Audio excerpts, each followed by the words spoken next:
Podcast. Lo mejor está por escuchar.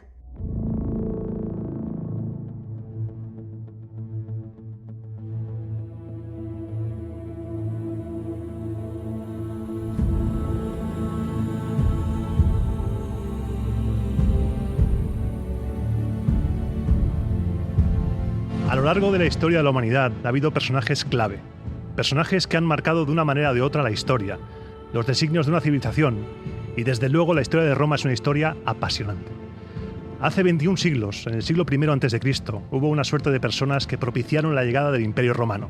Hablamos de Mario, el gran cónsul Mario, aquel que creó de forma profesional las legiones romanas. Hablemos de Sila, el dictador, aquel que consiguió con las legiones tomar al asalto el poder por primera vez en la historia de Roma. Hablemos de Craso, hablemos de Pompeyo, hablemos de Augusto, pero sobre todo, hablemos del gran arquitecto del Imperio Romano, hablemos de Cayo Julio César, y esta noche es su noche.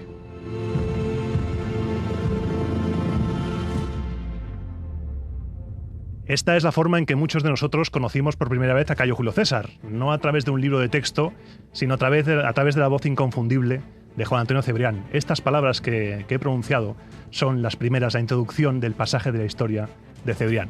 Y quería yo empezar hoy, porque hoy es un día muy especial. Hoy es el día, Iván Martín, en el que se juntan Roma Eterna y la escóbula de la brújula en un crossover que espero que sea histórico. Va a ser espectacular, yo estoy emocionadísimo. Yo también estoy nervioso. ¿Vamos a por ello? Vamos allá.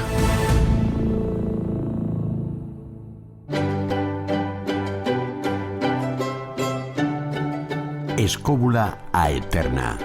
Podium Podcast.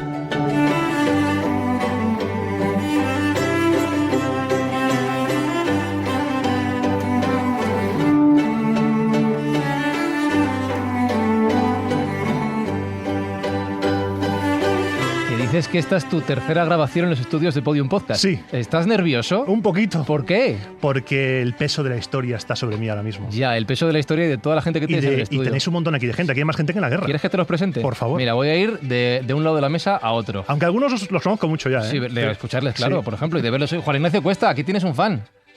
Bueno, Maese. yo también soy fan suyo, o sea que es un honor. doble vía. Por quien estaba nervioso especialmente, Iván, era por ti, Carlos Canales. Ya sabe que Roma Vincit. Ahí está. Claro que sí. Sabes que somos los romanos del grupo, somos normalmente él y yo. Todos somos romanos, ¿verdad que sí, Marcos Carrasco? Pues sí, la verdad es que me estoy ajustando la toga y la suerte está echada, ya lo sabes. ¿Qué tal, Iván? ¿Bien? Muy bien, muy bien. Rafa Casete, ¿cómo estás? Muy buenas, yo solamente se me ocurre decir una cosa, están locos estos romanos. Todos estamos un poco locos. Lo estaban, sí. David Sentinella, ¿cómo andas? Muy bien, pero un poquitín desubicado. ¿Hoy no hablábamos de Egipto? ¿Cómo? Bueno, provincia romana, podemos hablar de ello. Y Qué rápido. Por último, ya que eras, muy rápido, ¿eh? Ya que eras oyente de Cebrián, Sí. con Carlos estaba nervioso, con Juan Ignacio estaba nervioso, sí, te presento a Jesús Callejo. Bueno, sus voces... Cierro los ojos y me retrotraigo a mi infancia Pues mira, y adolescencia. te va a hablar Jesús Callejo, dile algo a Iván. Vini Vinci. Alias ya está es. Y ahí termina ya Cubadis. mi recopilatorio de frases latinas. Los latinajos. Iván, un placer auténtico estar en la escóbula eterna. Un placer.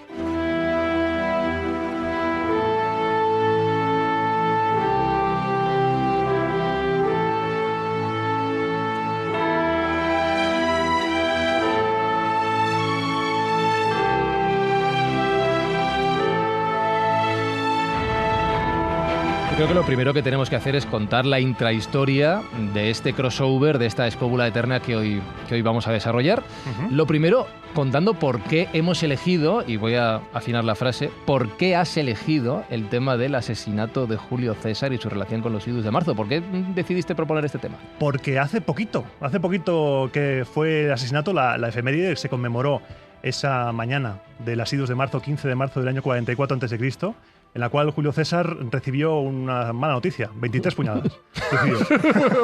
Puñaladas traperas. Un día se puede girar mucho, pero a él se le giró demasiado. 23 puñaladas, una detrás de Sí. otra. Para los oyentes de la escóbula, les voy a decir, por si alguien no conoce Roma Eterna, que tú lo que haces, Iván, en Roma Eterna es contar la historia de Roma desde el principio, desde su fundación, desde el día cero, y de hecho ahora lo que estamos haciendo, tus oyentes estaban flipando diciendo, ¿pero por qué habéis saltado a Julio César de repente? En el futuro. Roma Eterna empezó en 2020, llevo 4 años, casi 5 ya, Y ahora mismo estoy en el año 209 a.C. En el momento de grabar esto, estamos en la Segunda Guerra Púnica. Aníbal sigue por ahí dando por saco. Roma lo está pasando muy mal, pero hemos dado este salto en el tiempo para también disfrutar de uno de los momentos, creo yo, que cuando pensamos en Roma, pensamos en Julio César, en el asesinato. El final de la República es lo que más nos atrae. Sí. Y para los oyentes de La Escóbula, pues recordarles lo que acaba de contar Iván, que si os gusta la historia de Roma, en Roma Eterna la tenéis toda desde el día cero. O sea, desmenuzada, o sea, que hay años que varían, son varios programas, ¿eh? El 216, por ejemplo, la batalla de Cannas, el 209, igual son 3-4 programas. Que luego nos llaman frikis a nosotros, ¿eh? Exacto, es que hay especialistas de nivel. Esto es hiperespecialización. Enfermo, soy un enfermo ahora mismo. Acabarán mejorándolo diciendo, hoy 14 de abril del 509, día del golpe de Estado contra los monarcas. Entonces lo dedicará desde las 9 de la mañana, tío, ya es el colmo. Ya hora por hora. Totalmente. ¿En serio? Sería muy interesante poder recrear. Y seguro que es lo curioso que entre sus oyentes, que hay varios miles, que no se olvide, hay alguno que encima le corrige. Sí, o sea, a veces Perdone, ha pasado, ¿eh? Esa toga... A veces ha pasado, pero yo intento ser muy meticuloso, pero a veces, porque entre los oyentes de Roma Eterna hay comunidad académica también. Mira, Juan Ignacio se acordará que lo que más temíamos en Ristre, en la antigua revista Nuestra Historia, era cuando alguien mandó una carta del lector y decía: estimado amigo, puntos. Está muerto. Puñalada. Más que una pregunta, es una reflexión. Después. Si te decían en el uniforme, no llevaban velcro. Exacto, no. Cuando ponían estimado amigo, perdone que le corrija. Caballerete. Decimos que hemos avanzado en el tiempo en Roma Eterna porque vamos hasta este siglo I antes de Cristo. La efeméride redonda del nacimiento de Julio César es en el año 100 antes de Cristo. 100, 101, más o menos, ahí hay un falta de consenso. Pero que ni total. hecho aposta, nacer justo. Claro, es lo mejor para calcular el cumpleaños. La gente que nació en el 2000, la gente ideal. Sí, oye, no tienes que pensar mucho. Luego cambia con el calendario juliano y la fastidia. El tema es que para ellos no era el 100, pero hubiera sido genial. Mira, en el 100 antes de Cristo. ¿Quién es Cristo? No me cuentes quién es. Pero vamos a contar quién fue Julio César personalmente y, entre comillas, profesionalmente, todo lo que es su historia, para después explicar las circunstancias de su asesinato. Y dentro de lo que hay que explicar de Julio César, lo primero yo creo que es conocer su personalidad para saber después por qué caía bien o por qué caía mal. Y ya desde muy pequeñito Julio César se ve obligado a ser un líder, a tirar hacia adelante. Sí, porque su padre muere con 15 años. Él tiene 15 años, él nace en la Subura, se cría en una familia que sí, que tenía un noble abolengo, pero estaba muy venida a menos y tiene que criarse como un romano normal, pero quizás sin muchas aspiraciones. Muere su padre a los 15 años, él se convierte en el cabeza de familia y tiene que, sobre sus espaldas, cargar un peso muy grande. Y es que este último siglo y medio de la República está marcado por la violencia extrema entre uno y otro bando. Tenemos Mario, tenemos Sila, que hemos hablado en la introducción. Él era sobrino de Mario. Entonces él lo que hace es, poco a poco se va haciendo heredero de esa facción más mariana, que le va a costar disgustos, porque él se casa con Cornelia, la hija de Cina, uno de los enemigos de Sila, y Sila, cuando es dictador, le quiere obligar a que se divorcie. Y él ya desde muy joven dice que en César solo manda César y que él no va a hacer nada, se tiene que exiliar, y es cuando se pronuncia la mítica frase Sila que dice que en César hay muchos Marios. Desde el principio, él estaba marcado ya para gobernar, para hacer algo muy grande. Y durante toda su vida vamos a ver, cuando hacemos el repaso de su vida, que va a ser una persona también perseguida por su éxito. Tiene que triunfar, porque si no, por ejemplo, le esperan los acreedores. Acreedores que le van persiguiendo durante toda su vida. Como el cobrador del frac iba detrás de él. Sí. El cobrador de la caliga. Iba con la sandalia. Vestido de pantera rosa, algo así, que iba detrás de él. De la madre, que la madre le tenía frito porque le Claro, el legado. Exactamente, legado familiar, le obligaba, le castigaba, le decía: Aurelia, tú tienes que ser muy Aurelia. grande, tú tienes que ser muy grande, y si no, al cuarto oscuro. Aurelia, y él tenía ese peso. Porque en su familia, cónsules poco, no había nada. Sí que es verdad que su familia se proclamaba heredera y descendiente de Venus, descendiente de Eneas. Julo Ascanio, el hijo de Eneas, supuestamente, los romanos les gustaba mucho entroncarse con la realeza mitológica, con los dioses, venía de ahí. Y es lo que él, en cuanto aparece públicamente, es lo que él propone y abandera, es: soy un descendiente de Venus, soy un descendiente de Eneas, de los fundadores de la estirpe romana, que no ya de la ciudad, de la estirpe romana, que va más allá.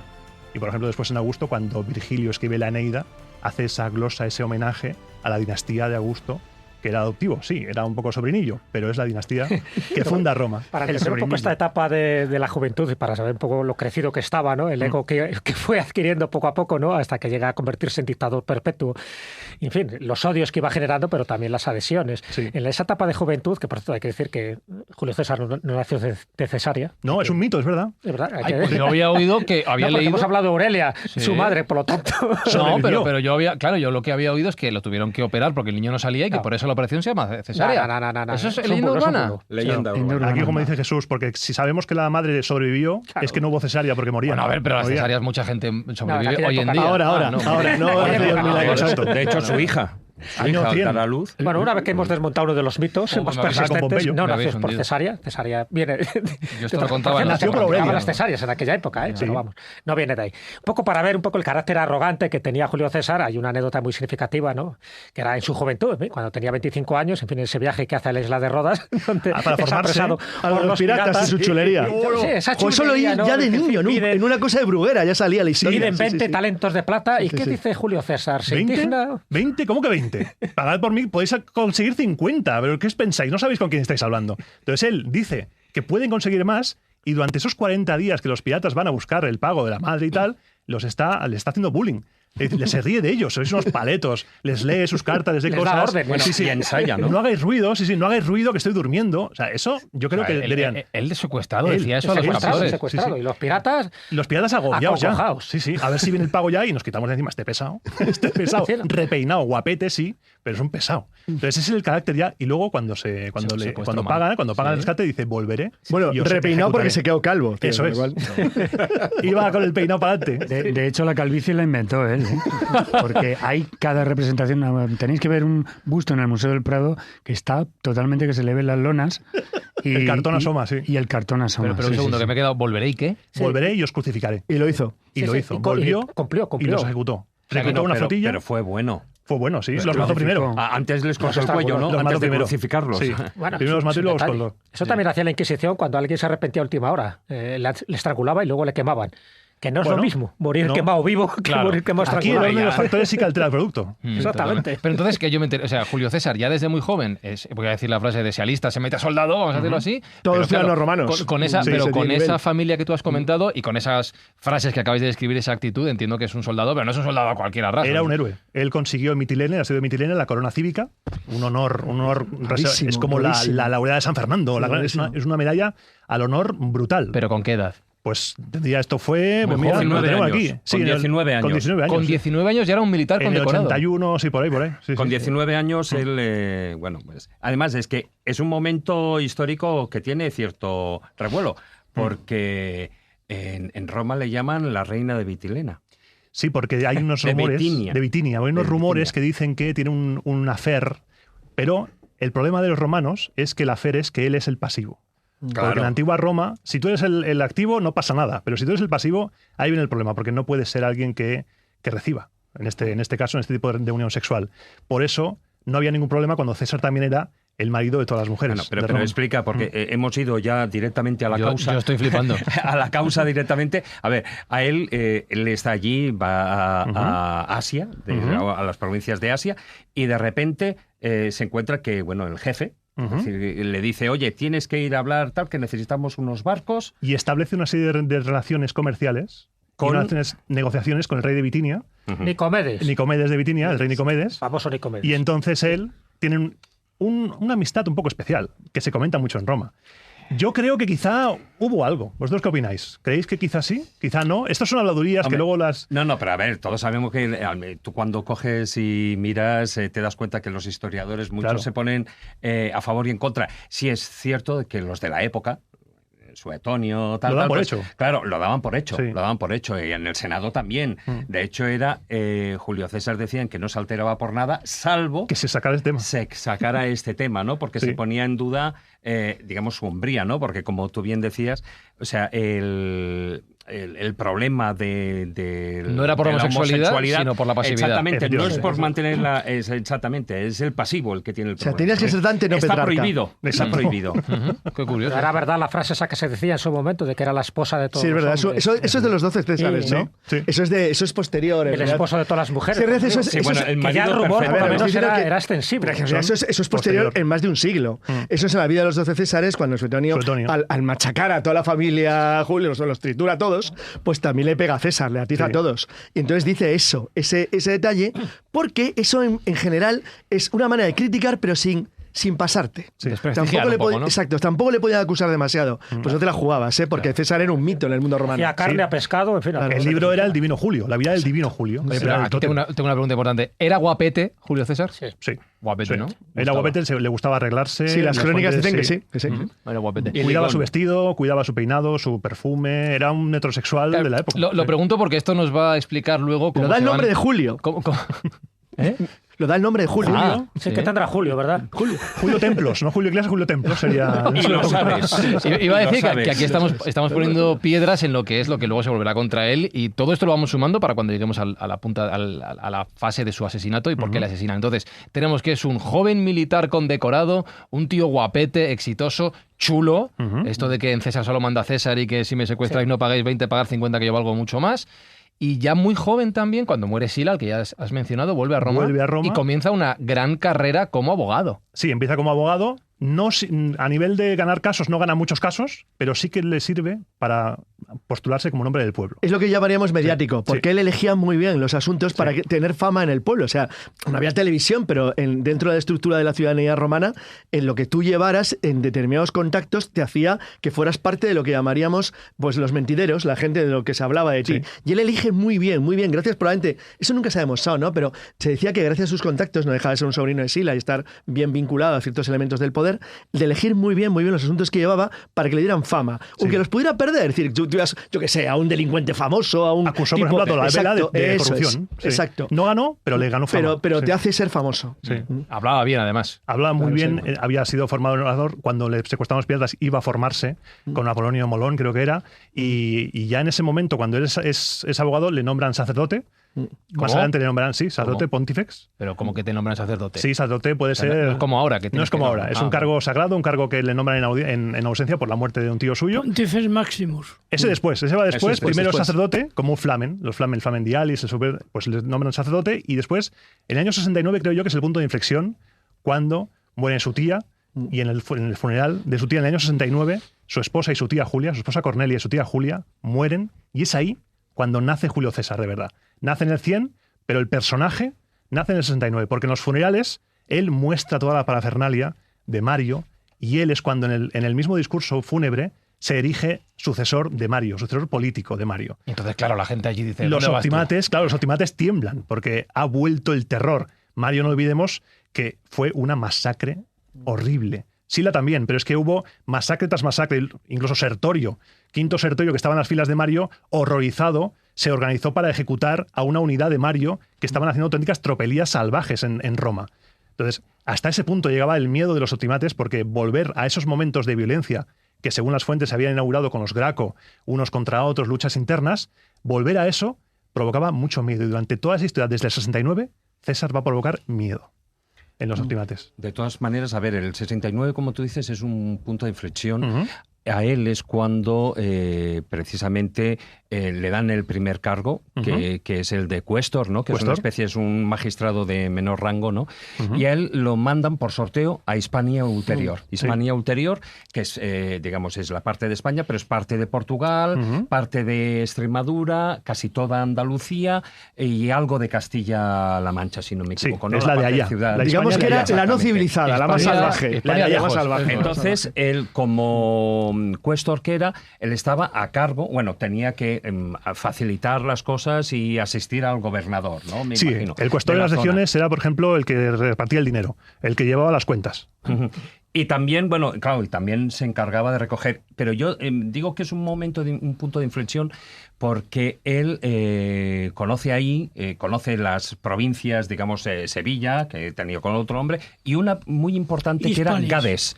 Gades, ¿por qué digo Gades? Porque allí él encuentra un lugar que era muy importante. Había unos oráculos, el de Venus Marina, si no recuerdo, que era la antigua Astarte fenicia, ¿no? Y también el de Melcar Hércules. Y precisamente el Hércules, él allí, bueno, cuando va... él tenía el respeto, si no recuerdo mal, ¿no? Julio César, por dos personajes históricos, ¿no? Uno era Alejandro Magno, que era el gran Alejandro, y el otro era precisamente Hércules.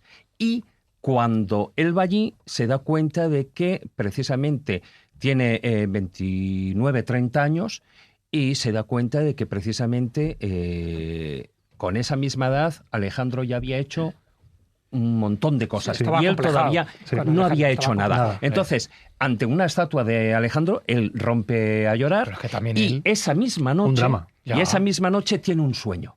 En ese sueño, precisamente, es cuando él sueña que se une sexualmente a su madre. ¿Cómo? Sí, un sueño muy extraño. No me digas sí como tan normal, Iván. Esto no me parece normal. Bueno, pero espérate. Era un sueño. Un sueño no, que, así además, tampoco. Que además los sacerdotes de ahí, de la zona, ¿no? Tienen, son especialistas en el tema de explicar los sueños. Oniromantes. Oniromantes, sí. Y entonces le explican que precisamente la madre lo que significa es la tierra. Con lo cual, el hecho, digamos, de poseer en el sueño a su madre, lo que hace es poseer la tierra. Es decir, le está anunciando quién va a ser. Sí, que va a ser el quien auténticamente poseerá, el dueño de la tierra, el dueño de esas tierras, porque es muy importante eso también, que has dicho, ¿eh? Claro, pero es que eso a él, como tú decías, el 69 antes de Cristo le marca a él como por el cargo, porque tiene su primer cargo político, ¿no? Y luego también porque tiene esa revelación, ese sueño, y el que a partir de entonces él ya no, si tenía alguna duda, a partir de ahí ya dice, me lo creo, soy yo y voy a hacer, a emular a Alejandro Magno. Yo creo que tenía claro que tenía un destino universal, un destino que era clave sobre todo para ese final de la República. No olvidemos un poco que toda la historia de Roma se divide en 3 periodos, ¿no? El periodo de la monarquía, de la República y luego del imperio. Él es un poco la transición de esa República a ese imperio, casi una monarquía, que es un poco lo que le originó bastantes enemigos. Pero yo creo que el punto de inflexión realmente, aparte de estos vaticinios, de estos oráculos, es cuando se crea el primer triunvirato. Yo creo que a partir de ahí, en ese año 60 a.C., él ya empieza a tener claro, ¿no? Porque él ya era procónsul de las Galias, en fin, ya vence a Vercingétorix, ya tiene claramente que no solo los dioses le favorecen por su físico, por su inteligencia, en fin, por su forma de dialogar y por su carisma. No olvidemos que también el primer periódico de la historia se crea precisamente en Roma, y gracias a Julio César. Y si ahora tenemos un mes de julio, es gracias a Julio César. Población en el mes de Quintilius. Cantidad de cosas un poco que luego iremos comentando. Pero yo creo que ese punto también, en el año 60 a.C., ese triunvirato, esa forma, ¿no?, de repartirse Roma, yo creo que empieza él a creerse que realmente puede ser alguien más. Pero ahí tengo una pregunta, porque en estos 9 años, del 69 al 60, que acabas de mencionar el primer triunvirato, es decir, el momento en el que 3 personas se reparten el poder de Roma, una cosa es que tú tengas sueños de grandeza, como esto que ha contado David, otra cosa es que puedas hacerlo en ese momento siendo cuestor. Yo no sé quién porcentaje tiene ese cargo, pero es como, voy a hacer un símil muy tonto, como si el concejal de limpieza sueña que va a ser presidente del gobierno. Pues sale muy bien, chavalote, lo que tú quieras, tú sigue con tus sueños, pero ¿cómo se produce ese proceso de que un político más, por muy bueno que fuera, llega a ser uno de los 3 dirigentes? Es un ascenso brutal. Sí, porque aquí se van mezclando los intereses de ese triunvirato, primer triunvirato, del cual hablaremos ahora, porque en el 65, por ejemplo, él es nombrado edil, va subiendo en el cursus honorum, y como edil, él ya entiende que necesita al pueblo. Y para el pueblo lo que le gusta es los juegos, organizar grandes fastos, grandes fiestas, y él organiza unos juegos increíbles, parejas, decenas de parejas de gladiadores, lo reventó como edil, decoró Roma, sabía que temía ganarse al pueblo. Organizó banquetes públicos, lo reventó como edil. Fue subiendo, en el 63 se convierte en Pontifex Maximus, lo que decía Maese. También en el 63 está salpicado de rebote en el caso de Catilina, en la conspiración de Catilina, que quizá las fuentes le han querido dar más, pero quizá, leyendo entre líneas, estaban Craso detrás, estaba César, porque estaban ahí intentando subvertir el orden que los optimates intentaban. Querían cargarse la República. Querían cargarse la República. Diferentes, porque Craso, como vamos a hablar luego del triunvirato, Craso era uno de los tíos más ricos de Roma. Exacto. Era un tío que era, llamaremos un multimillonario, un tipo con poder económico, lo cual significaba mucho porque podías comprar voluntad exactamente igual que ahora. Exactamente lo que ha dicho, es lo que iba a comentar, Carlos, que precisamente eso que has dicho tú, que se pone del lado del pueblo, es ni más ni menos que una campaña política, pero del otro lado, del populista. Sí, Entonces, le costó un montón de sobornos, de untar por aquí, untar por allá, y al que no le seguía el rollo, se convertía como un auténtico, mandaba esbirros en plan de que le dieran. Claro, porque hay otra trama. Esta república que final a la contraria, es como una lasaña, porque tenemos la violencia en las calles, tenemos después Clodio, que morirá, lo van a asesinar, incendian la Curia Hostilia porque la gente lo mete ahí. Tenemos toda una serie de factores en el final de la República, que todos estos actores que están ahí interactúan. Craso financia la campaña política, la carrera política. Claro, le financia por detrás, porque él quiere meterse en política, él tiene mucho dinero, que se hizo rico también con las posiciones de Sila, se hizo rico también, se cuenta que incendiaba edificios y luego, si quieres que mis bomberos te ayuden, paga por delante. Vaya, muy famoso porque gracias a su dinero acaba con la reunión de Espartaco, lo cual le genera, Craso es el verdadero triunfador frente a Espartaco y eso le da un enorme poder dentro de las clases adineradas que ven que es alguien que va a proteger sus intereses. Parte el primer triunvirato. Frente, sí, porque el otro es Pompeyo, que es un militar de éxito. Un gran rival para César. Bueno, pero por lo que veo estamos juntando a una personalidad que es popular entre los militares, otra que es popular con el pueblo y otra que es la de Craso, popular con las élites. Y entonces se juntan. Claro, se van juntando. En el año 60. Porque Julio César él sigue ascendiendo. Él sigue ascendiendo, es pretor, cuestor, edil. Y en el 60, como decíais, el triunvirato, que a mí me gusta llamarle Tricaranus, que es una palabra que cuentan las fuentes, que es un monstruo de 3 cabezas. Porque nunca se llegó a firmar un acuerdo, sino que fueron los 3. Como si están ahí tomando como la mafia, vamos. Un pan tumaca, están ahí tomándose algo. Oye, ¿y si tú eres cónsul, pero yo te reparto, eres procónsul aquí, tú eres allá, tú das dinero? Como decíais, uno tiene el poder militar, otro tiene el poder económico y otro tiene el poder popular. Es la unión perfecta. Bueno, es que al final dura 7 años, ¿no? Más o menos, o sea, dura bastante. Y hay un personaje que él conoce precisamente en Cádiz y que a partir de ahí en adelante va a ser como su sombra, Balbo el Mayor, que viene a ser como su conseguidor, ¿no? Sí, siempre está con él desde la Guerra de las Galias, pero tiene varios conseguidores de alto nivel, sí, ¿no? Tito Labieno, por ejemplo, es uno de sus grandes también. Fijaos que todavía no empezó la conquista de las Galias, ¿eh? No, pero me refiero que de ahí en adelante. Ni cónsul es César todavía. Claro. Pero me refiero que lo conoce ahí y como que hacen un pack, es decir, es como me suena lo del poli bueno, poli malo, ¿no? Sí. O sea, yo soy el poli bueno, que es Julio César, y el otro es el Balbo, es el que consigue todas las cosas, el que, bueno, pues... El señor Globo, Globo de César. El que lo arregla la tarjeta. Exacto.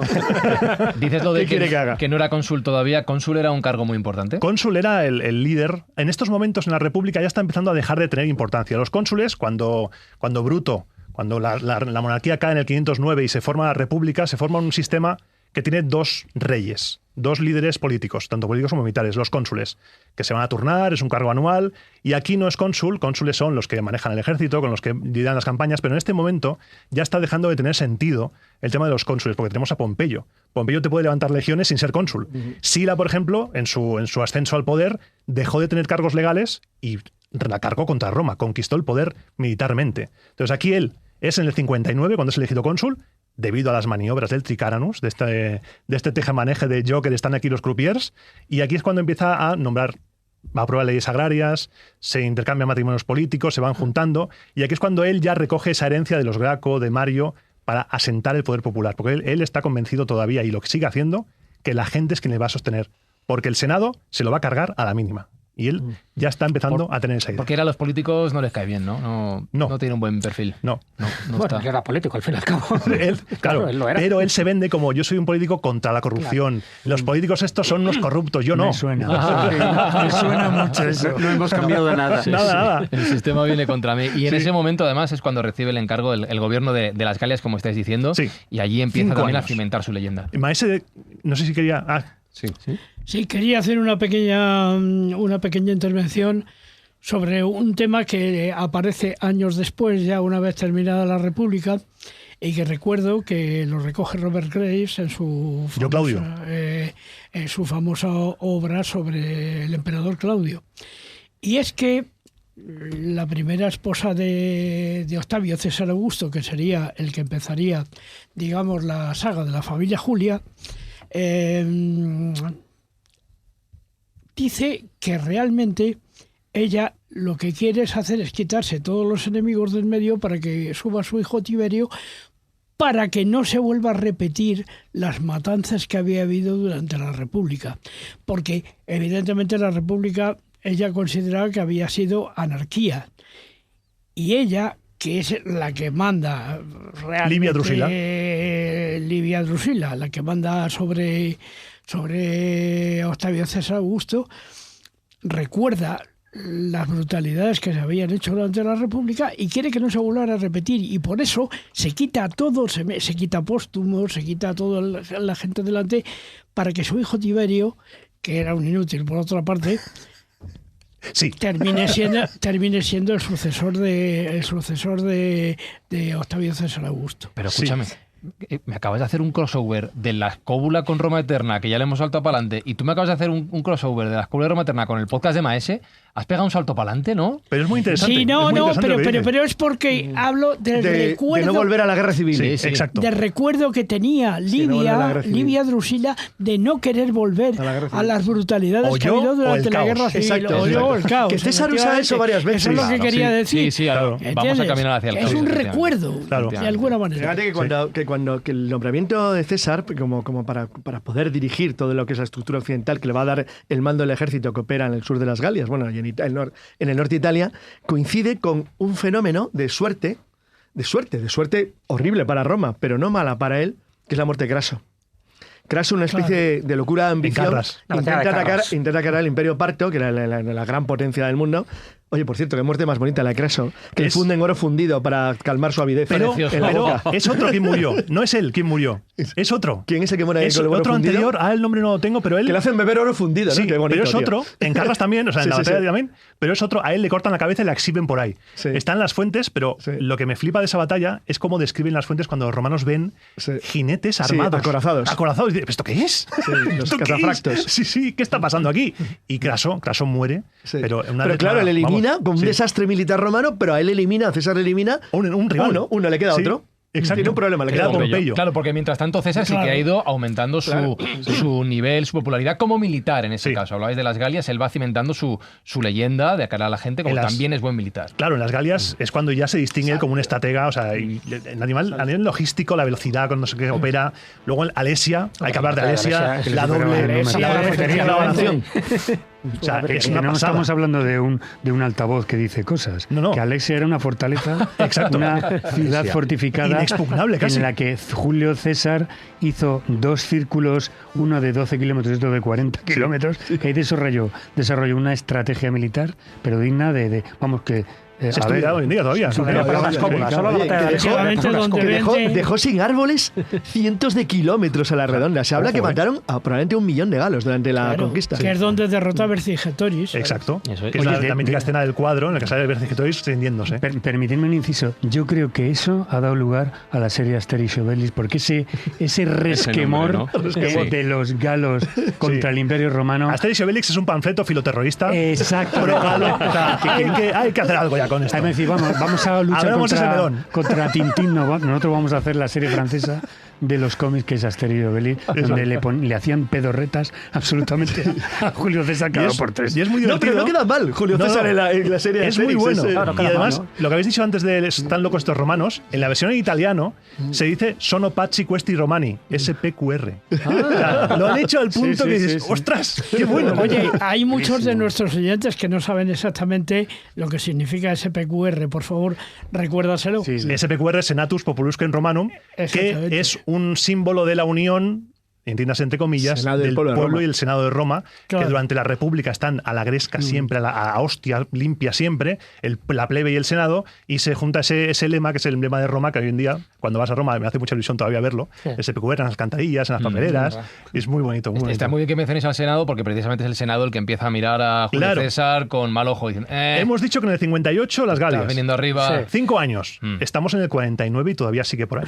El Senado le dice, oye, una cosa, igual te has olvidado de algo.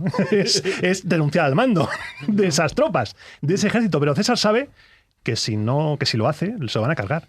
Porque poco a poco se ha ido distanciando de Pompeyo. Tenía una unión familiar con su hija, muere su hija, se acaba el vínculo que tiene y poco a poco se va distanciando y se va encaminando a la guerra civil. Entonces, ¿cómo podemos hacer algo así? ¿Cómo podemos intentar frenar esto? Pero no tiene freno. Sin dejar de contar con Marco Antonio, que también andaba por allí tocando las narices. Era un crío aún. Y en ese momento, Julio César toma una decisión. Coge el Rubicón. Sí, coge la 13ª y cruza el Rubicón, que es en la frontera en la cual un cónsul... Un ejército no tenía que pasar. Tenía que desarmar al ejército, licenciarlo, porque, por ejemplo, ya le había pasado antes a César que tuvo que renunciar a un ejército para recibir un triunfo o bien continuar con el ejército. Cruza el Rubicón, que era un riachuelo, no se sabe exactamente dónde estaba, pero era la frontera en la que un ejército romano no podía entrar. Lo cruza, era el Limes. El Limes del territorio italiano. Entre la Galia e Italia. Exacto. Y entonces ahí es donde se pronuncia, llega el mítico momento del Alea Iacta Est, que hay diferentes versiones, hay algunos autores que dicen que no dijo eso, pero el sentido es que se han tirado los dados. Es una frase de juego. de ya no hay marcha atrás. Que era otra frase que han dicho, ¿no? Que aquí en castellano... La suerte está echada, dice, los dados están echados. Exacto. Aquí, por ejemplo, diríamos hoy en día que salga lo que tenga que salgar. Sería algo así. O sea, de perdidos al río, sujétame el cubata... Claro. No, era consciente que efectivamente estaba rompiendo una ley romana. Sí. Y así lo hizo. Sí. Con un que par. ocurra lo que tuviera que ocurrir. Que sea lo que tenga que ser. Que Dios nos pille confesados. Claro, a partir de ese momento, él, con su ejército que viene de las Galias, lo que está haciendo es declarar la guerra, desafiando la Segunda Guerra Civil, claro. Eso es, contra Pompeyo. Claro, el Senado pide ayuda a Pompeyo el Grande, Pompeyo que había derrotado a los piratas, que habían reclutado una armada, él solo había reclutado a los piratas, luego había acabado también con Sertorio.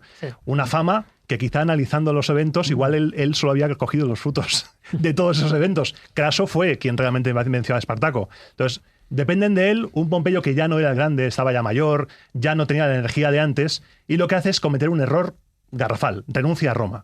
Se va de Roma, César le persigue. ¿Por qué hace eso? O sea, quiero decir, ¿estás defendiendo a Roma y te vas de Roma? Para poder coger sus legiones en Oriente. Él tenía el poder en Oriente porque había derrotado a Mitrídates, tenía sus legiones, su criadero de legiones, como un vivero de legiones en Oriente. Estaban todos plantados allí. Venga, crecer. Y entonces hizo eso, un movimiento fatal, y fue derrotado en la batalla de Farsalia. Claro, efectivamente, la batalla de Farsalia. Por cierto, para los que siguen su podcast, para los virgueros de las virguerías de romanas, Farsalia es uno de los ejemplos más alucinantes de la guerra militar, porque es el enfrentamiento entre dos técnicas depuradísimas de legionarios. Son legionarios romanos frente a legionarios romanos. Sí. Así, hay romanos se enfrenta con bárbaros, ni salvajes, ni gente rara. Se enfrenta contra su espejo. Sí. Con lo cual es un sistema de juego, de táctica, de cómo haces que alguien combata contra alguien que es exactamente igual. Porque hace lo mismo. Se las sabe todas. Es una verdadera virguería Farsalia como batalla desde el punto de vista de la investigación técnica, porque los dos hacen lo mismo y los dos saben lo que va a hacer el contrario. Exacto. Entonces es un juego de espejos, es una cosa curiosísima. La Farsalia es una batalla recogida por el poeta cordobés Lucano. Un grande. Lucano, que realmente es lo que está cantando son los triunfos de César. Pero César tenía mucho miedo de alguna manera de entrar en un sitio muy concreto dentro de la batalla, porque cerca de Marsella había, dicho literalmente, un bosque terrible donde ni siquiera entraba el sol, ni siquiera entraban las aves, ni se escuchaba el canto de nada, y los dioses deformes estaban de alguna manera cubiertos todos con sangre humana. La Farsalia de Lucano, si alguien puede leerla, es una maravilla. Es una pasaje maravilla. En el cual el hijo de Pompeyo va a la bruja Ericto y le dice: quiero saber el resultado de la batalla. Claro. Resucita a un muerto, pero un muerto que tiene que morir en combate. Sí. El muerto se levanta, llora. No quiere estar vivo. ¿Qué película hay ahí? Es alucinante. ¿Qué película de fantasía hay? Es un episodio de necromancia más antiguo del que tenemos constancia, además lo cuenta con pelos y señales. Y es curiosísimo porque primero nos indica, en fin, los rituales necrománticos, que por cierto estaban mal vistos en la antigua Roma, otra cosa son las supersticiones, pero esto no estaba mal visto, claro, una bruja de Tesalia y encima pues con un hijo de Pompeyo, y es muy llamativo por eso, porque sí, yo me he leído, además es un pasaje bastante largo de una obra escrita por un imberbe prácticamente, porque Lucano tenía menos de 25 años y luego, como bien sabéis, se tiene que suicidar. Se tenía que suicidar y tal, pero además él, de alguna manera, es recogido por James George Fraser en La Rama Dorada, cuando Eneas se enfrenta a la Sibila de Cumas y entonces le tienen que entregar la rama dorada, que es una rama de muérdago. Es la llave para entrar en el inframundo. Es la llave de entrar en el inframundo. Efectivamente, ¿por qué? Porque te da la obra de Sir James Fraser, que iba a ser pequeñita y tal, y al final terminaron siendo 12 tomos y tal, está de alguna manera referida a los Nemeton. Los Nemeton, que era la figura de los bosques sagrados que venían del mundo celta y celtíbero. No, del mundo romano latino de Centro Europa, de cuando vivían a 1000 kilómetros de Italia. Los Nemeton. Nemeton era el nombre que daban los celtas a los bosques sagrados. Construían templos. Pero que dentro de los latinos era lo mismo. Lo que hace Julio César, que era destruir los bosques, porque de alguna forma estaba destruyendo un símbolo. Es que los romanos intuían y sabían que los celtas eran parecidos a ellos de alguna manera, no entendían muy bien cómo. Es decir, uno de los líderes de la resistencia celtíbera se llamaba Césarus. Es decir, sabían que había algo, por eso todos los pueblos celtas se latinizan muy rápido. Hombre. Eran parientes lejanos. Ellos veían que era una especie de primos bárbaros que habían quedado por ahí. Pero es que 2000 años antes eran el mismo pueblo. Sí. Pero que además estaban de alguna manera dirigidos por gente muy curiosa, como por ejemplo la famosa Boudica, y además el famosísimo porque lo recoge en Gorcini y Uderzo, Bosque de los Carnutes, que estaba muy cerca. Disidentes de la catedral de Perdona, ¿tenéis algo que decir contra Sopalajo de Arriez y Torrezno? Los nombres son una maravilla. Oye, ya que mencionáis otra vez Asterix, vamos a ir caminando hacia Egipto, porque allí es donde pone su rumbo Pompeyo después de ser derrotado. En el 48, él se va a Egipto buscando refugio en la corte de Ptolomeo y la pasta, porque Egipto era un país muy rico, era un estado muy rico. ¿Y qué hace? ¿Qué hace Egipto? Ptolomeo, bueno, su séquito, dice, bueno, parece que si está huyendo, quien está ganando es César. Le vamos a dar matarile a Pompeyo, le ofrecemos su cabeza, y las fuentes lo describen cómo lo ejecutan, cómo lo matan. O sea, su mujer lo ve todo desde otra barca, se sube a una barca, le cortan la cabeza, todo muy terrible, y cuando llega César, le muestran la cabeza, y claro, a ver, sí, es la frase de era un hijo de puta, pero es mi hijo de puta. O sea, es un cónsul de Roma. Claro. Sí, claro. Yo lo quiero matar, tú no puedes meterte en mis asuntos. Claro. Entonces se rebota y cae en brazos de la otra facción, de Cleopatra. Ajá. Porque, sí, David. Sí, no, estabas hablando de que en Egipto estaba el dinero. Hay otra teoría, me gustaría saber qué es lo que opinas. Después de la Tercera Guerra Púnica, gran parte de lo que es el capital económico de todo el dinero de los cartagineses se va, aparece, de hecho, dicen pues que precisamente está por el sur de la península, de Hispania, etcétera, ¿no? Y cabe la posibilidad, o tú ves posible que precisamente parte de los que ayudaron económicamente a Julio César fueran precisamente los cartagineses, digamos, esos púnicos gaditanos, para que nos entendamos, ¿no? Y que sufragaran parte del gasto que comportaban el mover todas las tropas, etcétera, etcétera. Sobre todo teniendo en cuenta de que, a ver, si ven a Julio César como vencedor, ya no solo porque lo digan en el Templo de Hércules, sino porque porque tienen oídos en todas partes y ven cómo está la cosa, y Pompeyo ya es mayor, etcétera, etcétera. Entonces, es una manera, es decir, bueno, yo apuesto a caballo ganador, te doy a ti el dinero y tú luego, de hecho, él cuando, no sé si es en el 49 o 48, antes de Cristo, cuando él vuelve a Cádiz, lo primero que hace en el 49, le da a todos todo lo que es la zona del sur, gaditanos y tal, le da la ciudadanía romana a todos ellos, ¿no? Entonces es como una manera de agradecimiento. ¿Tú crees que cabe esa posibilidad que el dinero de Cartago, cartaginenses y tal, fuera a manos de él? No tengo ninguna duda, porque sí que es verdad que cuando acaba con el último reducto pompeyano es en Tapso, en el norte de África. O sea, luego también en Munda, en Hispania. Ahí se acaba todo ya. Pero además hay que tener en cuenta que Aníbal, y su padre Amílcar Barca fundan Cartagena de alguna manera, y ellos tratan de presionar sobre Roma pasando los Alpes con elefantes, de alguna forma, pero no contaban con la maniobra envolvente que había decidido Escipión el africano o Escipión el emiliano, de alguna manera, de cogerles justo por detrás e impedirles la vuelta hacia atrás, de tal manera que no pudieran aprovisionarse. O sea, justo estamos ahora, en ese momento en el podcast, estamos ahora ahí. Claro. Porque Aníbal ha tirado hacia Italia, Escipión, primero los hermanos, el padre de Escipión el africano, Ampurias ha bajado, les han dado matarile. Buena cuña. El hijo de Escipión, exacto, ¿has visto? Como sé 200 años atrás, pues, hay una ciudad, ayer. Hay una ciudad en Cataluña que es el Opidum de Ullastret, desde donde se organiza de alguna manera impedir, vamos a Egipto. Impedir que Aníbal volviera. Que si queréis en Egipto. Quien no vuelve es Pompeyo, porque le han cortado la cabeza. Eso es. Y yo quiero preguntarte por el salseo, porque hemos llegado a Egipto. Quien quiere escuchar todo esto, Roma eterna, ya lo sabéis. Cleopatra. Hay temita. Hubo temita, pero es que Cleopatra era una mujer muy lista. Cleopatra sabía que necesitaba el poder de, como te he dicho, el caballo ganador, y es posible que al principio no hubiera ningún tipo de amor, y yo dudo que hubiera amor entre ambos. Sí que los historiadores y los investigadores han dicho, hubo amor entre César y Cleopatra, hubo un hijo, Cesarión, luego con Marco Antonio, aunque Marco Antonio, dando un salto muy corto, Marco Antonio estuvo muerto una semana, y ella intentó negociar, a ver si podía con Augusto o algo, con Octavio, pero no pudo, entonces se suicidó. Pero ahí entra en juego ella, porque ella está en guerra con su hermano, estaba casada con su hermano, exactamente. Estaba casada con su hermano Ptolomeo, está en guerra y necesita a César.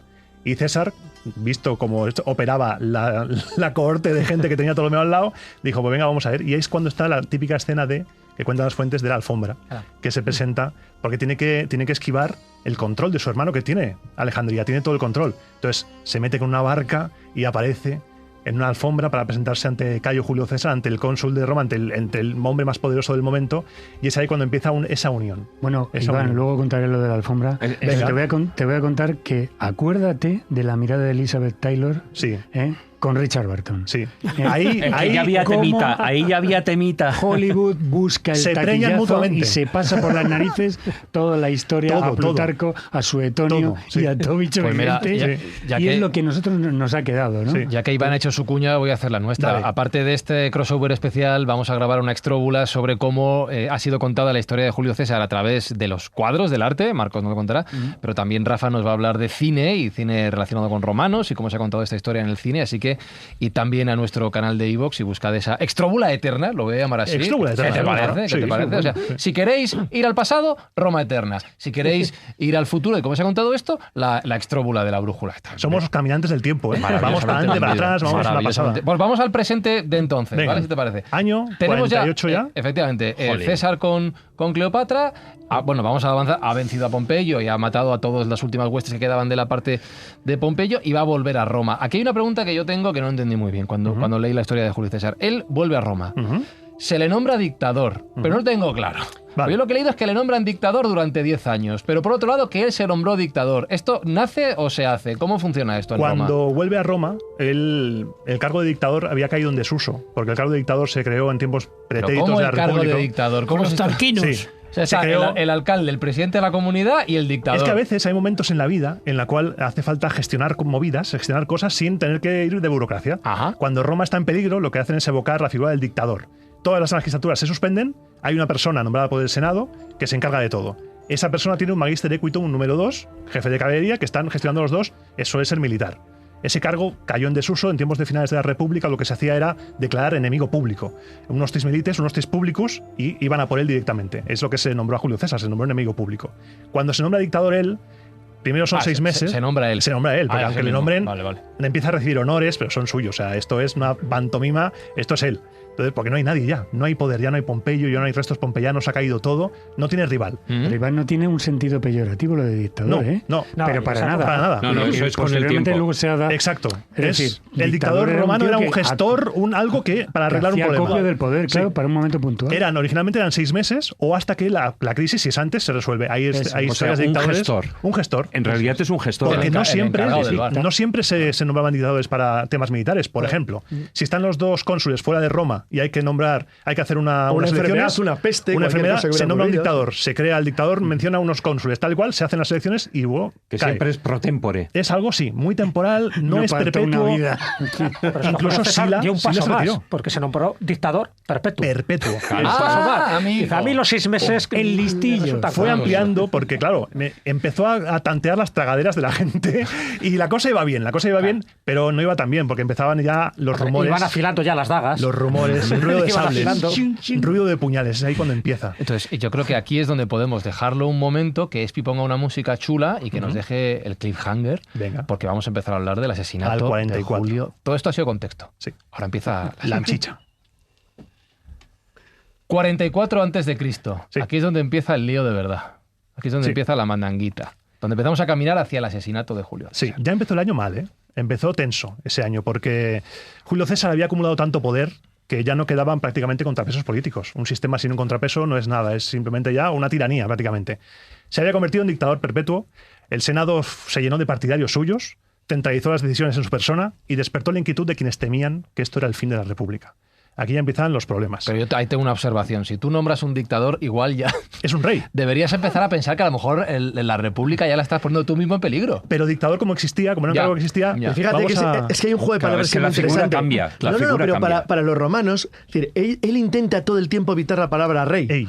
Para evitar el que se considere que es un atentado contra la República y la vuelta a la monarquía. Con lo cual, intentan disfrazar de una manera obsesiva. Una autocracia. Evita las coronas que le intenta poner Pompeyo. Eso es, intentan evitar todos los símbolos de la realeza. Porque el rey es volver a la monarquía y la monarquía era como la palabra tabú. Porque, por ejemplo, Sila había renunciado a ser dictador. Entonces, igual hace lo mismo que Sila. Está unos años, corrige lo que tenga que corregir y se va.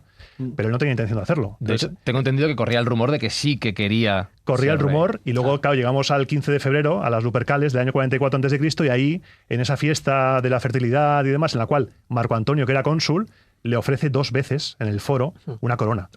Claro, y él la rechaza. Claro. La rechaza 2 veces en una maniobra teatral. Corona de roble, ¿no? Una corona de roble, una corona... Él lo que quiere es que se lo ofrezcan, pero que no se lo pongan. Claro. O sea, quiéreme, pero tampoco es tan evidente. Sí, pero es que si hubiera aceptado esa corona, ahí sí que firma su sentencia de muerte. Claro. Bueno, ya la tenía firmada, no lo sabía él, pero la hubiera firmado.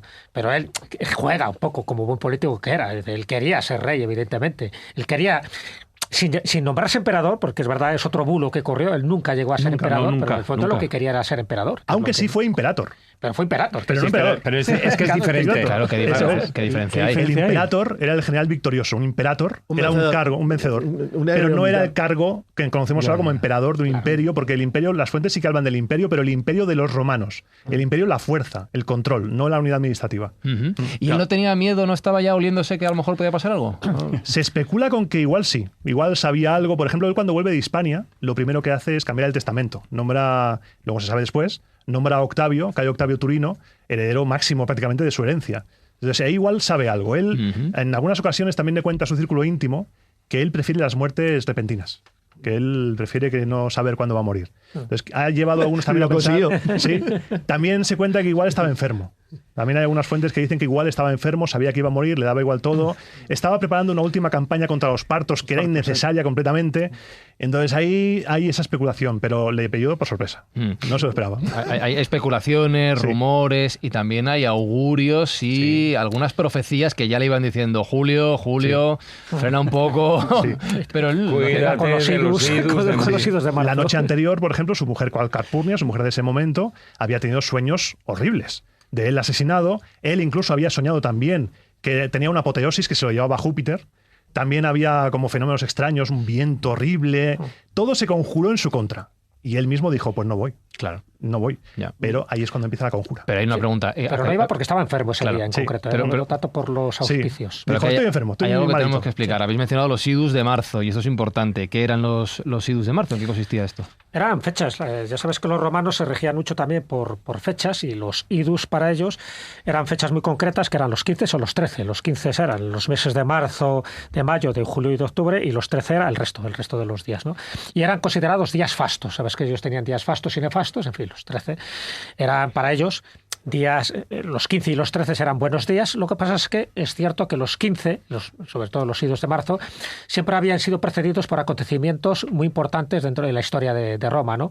Y se tenía una cierta prevención de que cualquier cosa podía ocurrir. Ellos estaban muy convencidos, dentro de los pronósticos, de lo que decían los augures o lo que decían los auríspices, estaban siempre como muy al tanto. Y por supuesto lo que decían los oráculos, lo que decían las pitonisas, eran muy supersticiosos y por supuesto Julio César no estaba al margen de esa superstición.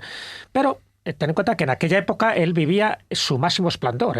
Tenía el triunfo aclamado por todo el mundo. Evidentemente gozaba de un éxito militar. Las campañas victoriosas de Egipto, de Ponto, de África, de Galias, todo estaba a su favor. Entonces, a pesar de que había oído rumores de que había una conspiración, él no quería saber mucho de esa conspiración porque dentro de sus fueros internos no podía imaginar que atentaran contra él, pero por una razón. No tanto porque se cargaran su vida, sino por lo que representaba. Porque él sabía que cargarse su vida y su personalidad y su obra empezaba una guerra civil. Y él pensaba ya que después de las guerras civiles que había habido, no eran tan estúpidos los romanos para provocar otra guerra civil.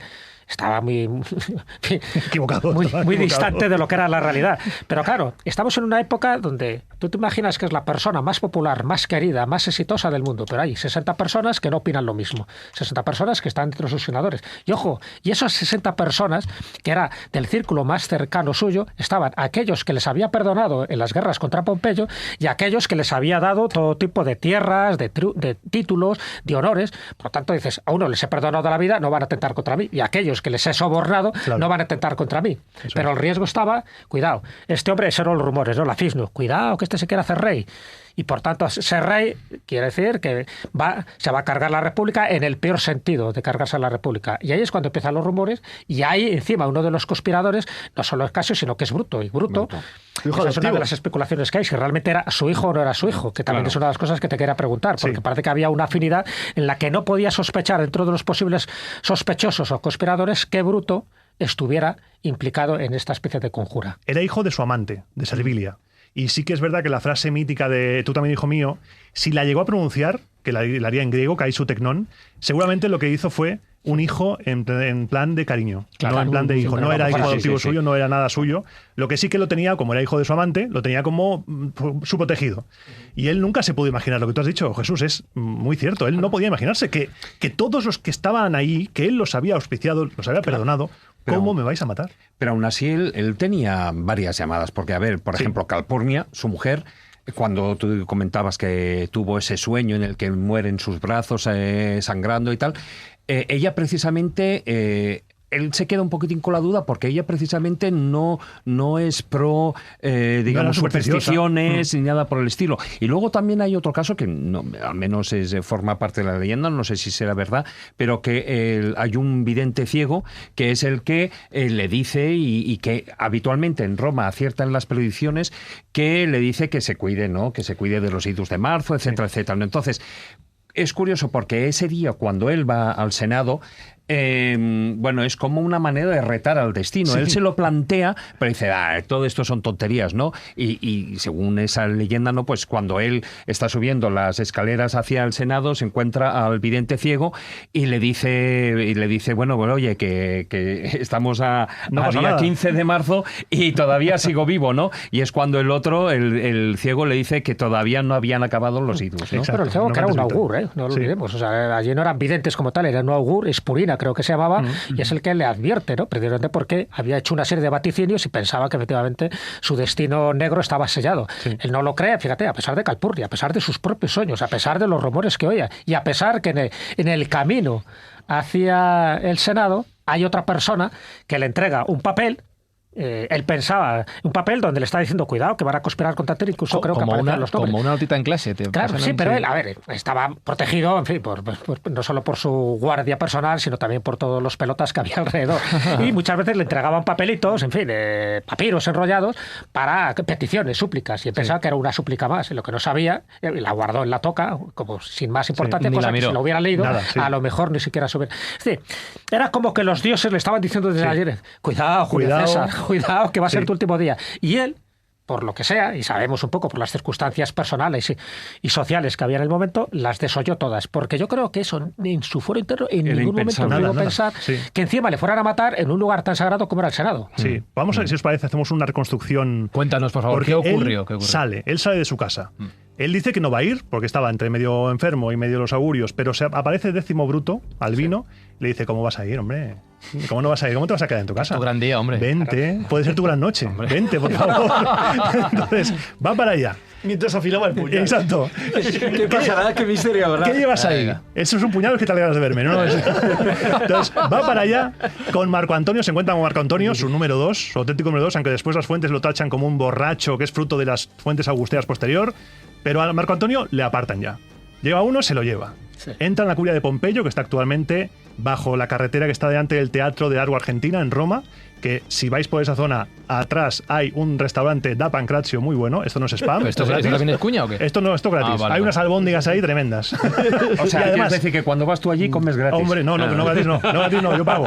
Y comes, César, estás hablando de tiene contexto, porque comes dentro de los restos del Teatro de Pompeyo, dentro de la curia de Pompeyo, porque van a la curia de Pompeyo, no se puede celebrar en la curia Hostilia, en el foro, porque estaba en obras, ¿no? Estaba reformando porque se había incendiado con Publio Clodio, en años anteriores. Entonces va para allá. Se acerca el primero, Tilio Cimber. Tilio Cimber se le acerca con el pretexto de pedir clemencia por su hermano. César le dice, hasta luego, quita de aquí. Le coge de la toga y le deja el hombro expuesto. Y esa es la señal. En ese momento, Casca le ataca el primero, falla, le hiere débilmente. César le dice, Casca, ¿qué haces? ¿Qué es esta violencia? Y ahí es cuando empieza todo. Casca pide ayuda en griego a su hermano y ahí empiezan los puñales. Según Suetonio, 23 puñaladas, pero solo una mortal, en la ingle. César grita, intenta defenderse como puede, pero cuando ve que Bruto está ahí y Bruto le va a apuñalar, cuentan los autores que se deja de defender. Se rinde. Se tapa y muere en silencio.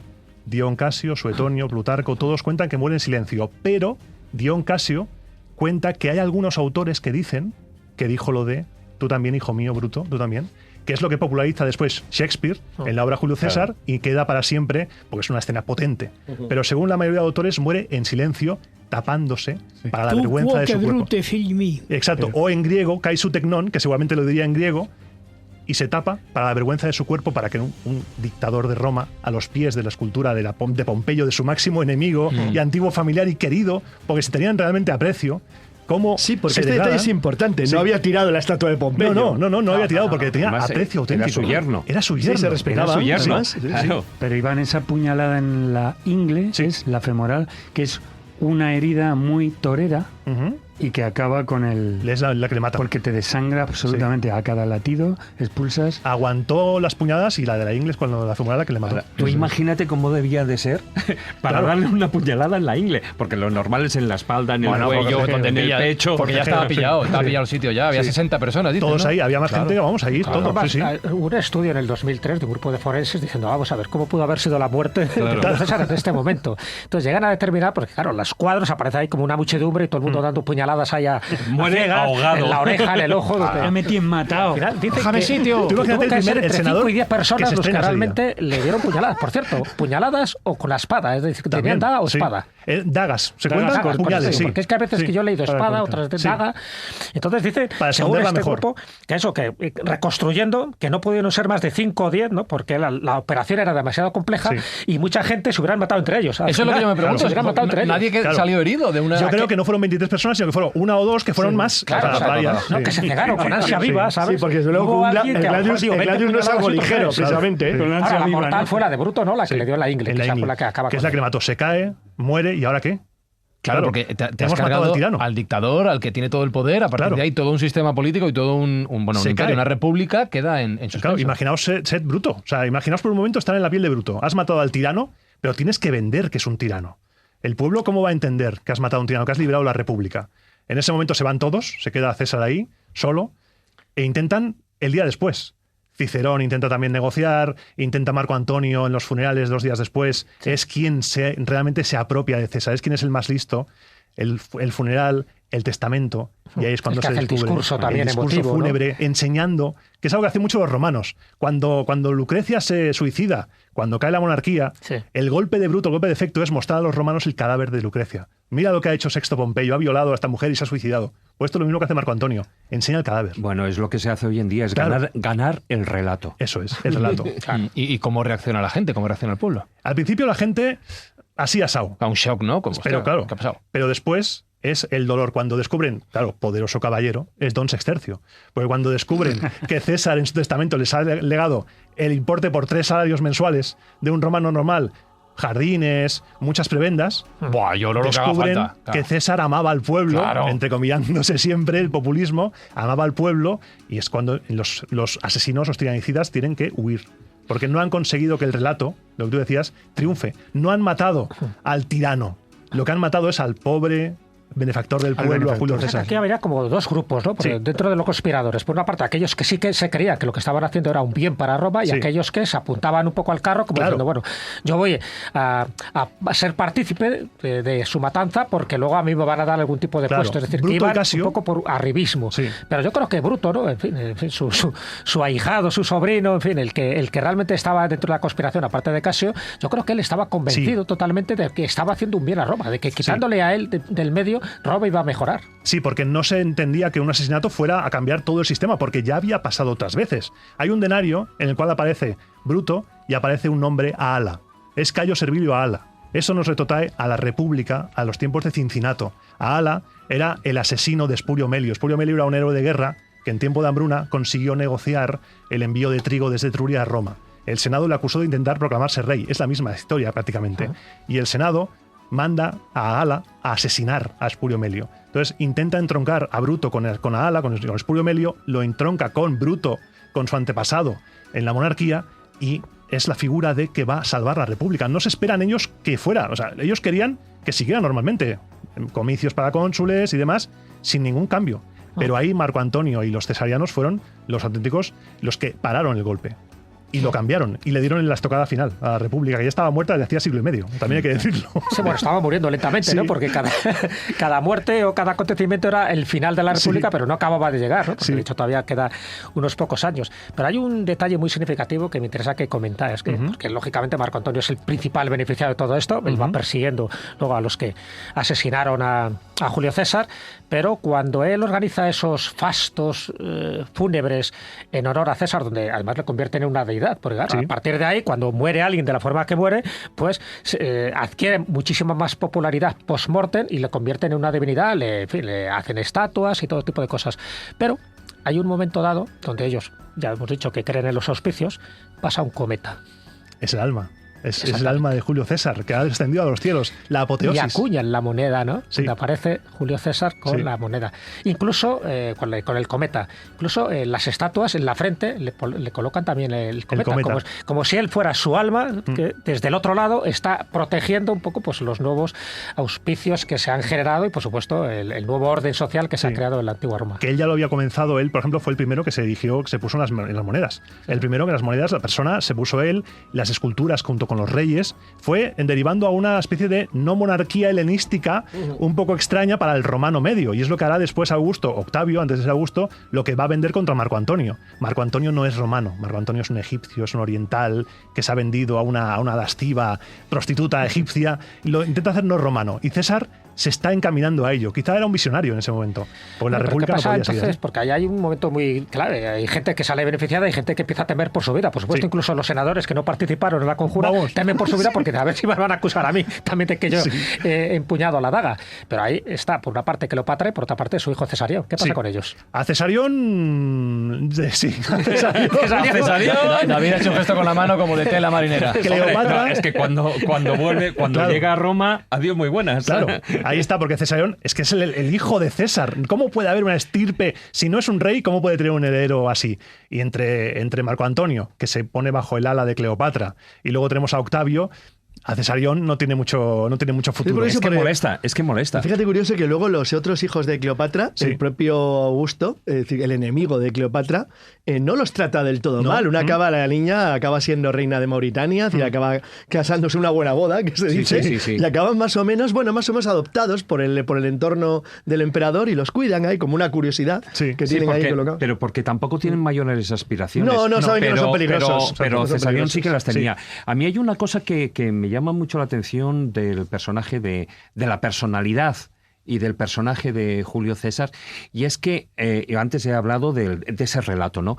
Independientemente de que él fuera un gran militar, un gran estratega, de que era un gran orador, etcétera, que además detectaba pues ese poder religioso y además que se había hecho como el dictador vitalicio de Roma, para mí hay una cosa que es muy importante, y es que él lo que hace es, como buen populista, ganarse el relato de la gente. El relato con su imagen, es decir, él a lo largo de su vida hace una constante campaña de marketing de su persona.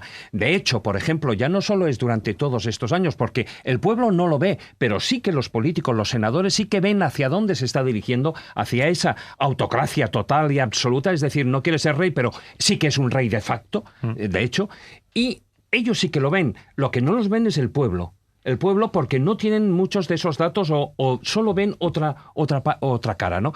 Hay un hecho en su vida que para mí es, ilustra muy bien todo esto, y es el divorcio. El divorcio que él tiene, ¿no? Precisamente, él con él se casa su primera esposa es Cornelia, su segundo matrimonio es Pompeya, que además, ella era, hija de un antiguo cónsul romano, ¿no? Pertenecía a una familia poderosa, con lo cual, además, es que ella era muy joven y la boda no deja de ser una boda por interés. Sí. En ese momento es una boda por interés. Entonces, ella en el año 63 es curioso porque hay unas fiestas, que son las fiestas de Bonadea, ¿no? De la buena diosa, ¿no? Que es la diosa de la fertilidad romana. Y entonces, en esas fiestas, es su mujer es la que lo organiza, pero en esa fiesta solo pueden entrar mujeres. ¿Qué ocurre? Bueno, hay un personaje que es Publio Claudio Pulcro, ¿no? Que además es un chaval joven, que aparte es como un reaccionario de la época, ¿no? Sería, y que se mete ahí en la fiesta, ¿no? Y se mete disfrazado de mujer, etcétera, etcétera. Y además con la idea de, de conseguir a Pompeya, de liarse con Pompeya. Lo cazan, lo sacan fuera, pero eso se hace público. Entonces, la actitud que tiene precisamente, se desata el escándalo porque un hombre en esa fiesta femenina y, Clodio es desenmascarado y aunque, fíjate, César no tiene pruebas de que haya ocurrido nada ni que incluso ella, su propia mujer, supiera nada al respecto, él lo que hace es, la mujer del César, que es esa famosa frase, ¿no? que luego se ha dicho, ¿no?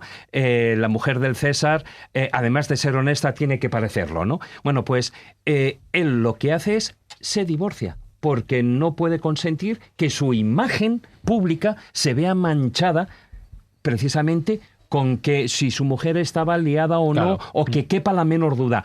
Él se divorcia y a partir de ahí cosa nueva. Con lo cual, para mí, una de las grandes victorias, independientemente de que él fuera un gran, como digo, estratega, político, abogado, orador, etcétera, etcétera, su gran clave, y eso a lo largo de la historia vemos muchos personajes que están cortados por ese mismo patrón, que lo consigan más o menos, eso ya es otra historia, pero es esa la lucha y conseguir el relato, esa victoria sobre el marketing, ese populismo en el que todo el mundo está absolutamente obsesionado por lo que él dice, es decir, creen a pies juntillas lo que él dicen.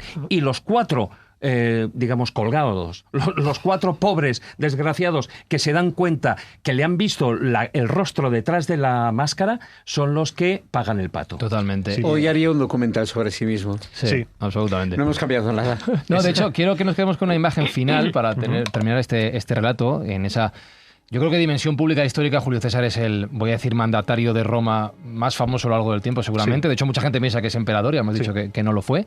Pero quiero que nos quedemos con la imagen y que nos describas la imagen de su incineración. Porque creo que a nivel popular también es bastante espectacular. Sí, porque la gente se emocionó. Marco Antonio había inflamado a la gente y empezó todo el mundo a tirar cosas. O sea, primero fueron los flautistas, empezaron a tirar, la gente con muebles, y ese funeral, esa pira funeraria de Julio César, que ardió y ardió, eso fue una de las escenas más potentes que jamás puede haber, y aún a día de hoy, en ese lugar, se erigió el templo del Divino Julio, y aún a día de hoy, en el lugar en el que se cree que fue incinerado, hay flores frescas cada día. O sea, ojo ahí.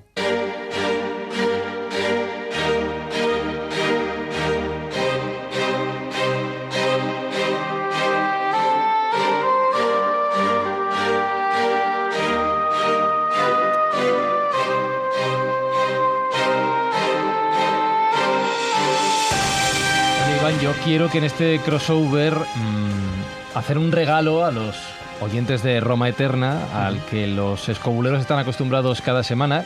Con tu permiso, ¿podría Jesús Callejo contar uno de sus cuentos? Por supuesto que sí, sería un honor. ¿Sí? Si no lo hace, me enfado. Ah, pues entonces Jesús, ya sabes.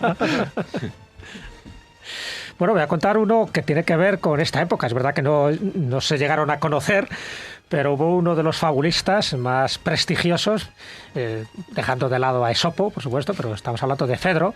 Y Fedro, que además era un esclavo de Macedonia y que luego fue liberado por Augusto, nace poco después de todos estos acontecimientos que estamos hablando, pero bueno, casi fue coetáneo, y él empezó a recoger una serie de fábulas precisamente para eso, para contar cosas aparentemente sencillas con protagonistas de animales, algunas influenciadas por Esopo, otras inventadas por él. Luego también los fabulistas posteriores como La Fontaine o como Iriarte o Samaniego también se basaron en las de Fedro y en las de Esopo.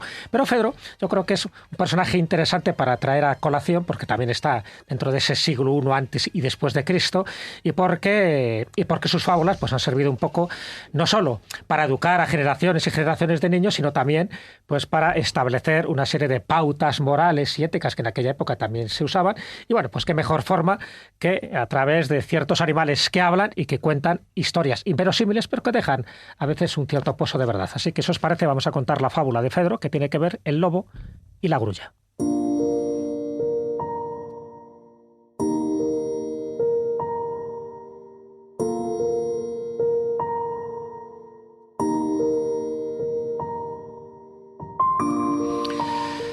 El lobo se dio un atracón de los suyos. Había matado a su presa y se puso de carne hasta las cejas. Pero con la mala suerte que en este atracón se atragantó. Uno de sus huesecillos entró en su garganta y le impedía respirar hasta el punto de que él veía que su vida corría peligro. Así que empezó a aullar y a pedir ayuda a todos los animales que pasaban por allí, porque él se veía morir. Pero todos los animales sabían que el lobo era un personaje de poco fiar. Y el lobo prometía una gran recompensa y un premio a aquel que le liberara de este suplicio y que pudiera sacar ese huesecillo de su garganta. Nadie se acercó por allí hasta que, pues una incauta grulla se acercó y consideró que estaba en peligro realmente el lobo y que posiblemente le daría un premio si le ayudaba a sobrevivir, a salir de esa circunstancia. Así que la grulla, sin más problema, dijo que le ayudaba, fiándose de la recompensa, mete su cabeza en las fauces del lobo y con su pico extrae el huesecito, de tal forma que por fin el lobo puede respirar a gusto. Y la grulla se queda esperando su recompensa. Dice, ¿qué? ¿Y de lo mío qué? Y el lobo le dice, ¿de lo tuyo qué? ¿Que tú esperas una recompensa? ¿Que tú esperas que te dé yo un premio? Tu recompensa, grulla, es que hayas metido la cabeza y el pico en mis fauces y hayas salido viva. Y la grulla se fue de allí sin decir ni pío. Moralejo, cuidado con quien ayudas porque los desagradecidos y los maleantes al final no te suelen agradecer los favores.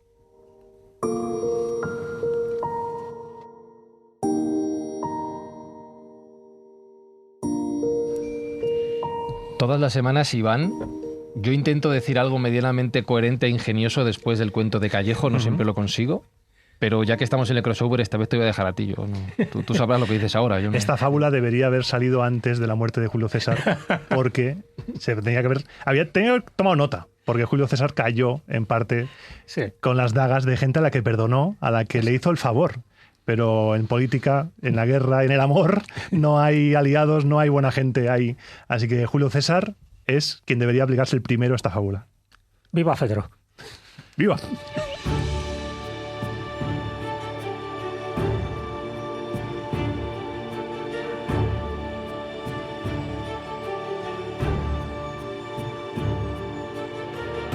Iván, has empezado con las palabras de Juan Antonio Cebrián, un pasaje de la historia, salvando las distancias y con todo el respeto a Juan Antonio Cebrián, pero un pasaje de la historia multitudinario de 1 hora y 20, más o menos, un poquito más, que yo espero que los oyentes tanto de La Escóbula como de Roma Eterna hayan disfrutado. ¿Tú crees que se habrán enterado bien de lo que hemos contado? Yo creo que sí. Yo creo que sí, aunque los oyentes de Roma Eterna están acostumbrados a la enfermedad del minuto. Es que igual te van a decir, esto sabe a poco, quiero que me desgranes cada año. Cuando llegue a César en Roma Eterna, ríete tú de Posteguillo. ¿Eso cuándo va a ser? Pues llevo 4 o 5 años. En mayo hará 5 años. Y voy por la Segunda Guerra Púnica, año 209, ahora mismo grabando. Sí. Y cuando nos vamos acercando más a esa época, las fuentes son mayores, hay más información, hay más datos. Entonces yo creo que me he fijado para este año tener el inicio de la Tercera Guerra Púnica. El inicio de la Tercera Guerra Púnica. Vaya spoiler que has hecho a tus oyentes. Vaya spoiler. Yo siempre que veo Roma de HBO, siempre digo, a ver si esta vez no va.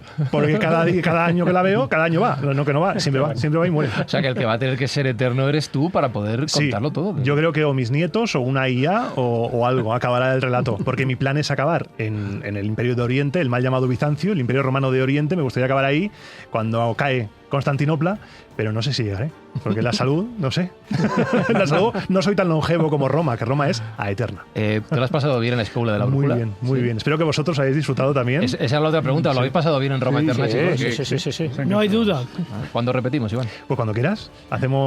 Cogemos otro periodo histórico. Vale. De Roma o lo que queráis. ¿De Roma o de lo que queráis? De otra cosa. Yo me presto a todo. Yo aquí, vamos, tú me dices. Eso, yo quiero hablar de Marco Aurelio. Pues venga, Marco Aurelio. Pues ya está, chao. Y de su columna. Pues nada, Iván Martín, gracias por venir a La Escóbula de la Brújula y gracias por recibirnos en Roma Eterna. Pues muchas gracias a vosotros. Un placer estar aquí, un honor. Y hoy me va a costar dormir de la emoción. Madre mía.